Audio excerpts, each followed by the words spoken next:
আসসালামু আলাইকুম। আজকে আপনাদেরকে আমার ঈদ শপিং দেখিয়ে দিচ্ছি। এটা আমি একটা ড্রেস যেটা আড়ং থেকে নিয়েছি। এটার সাথে আমি ম্যাচিং করে নিয়ে নিয়েছি অরেঞ্জ আর ইয়েলোর কম্বিনেশন।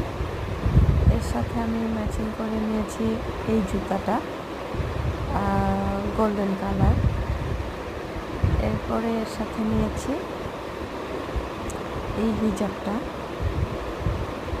দেন এটার সাথে আমি আরও ম্যাচিং করে নিয়ে নিয়েছি আড়ং থেকে পার্স ব্যাগ। আপনারা কে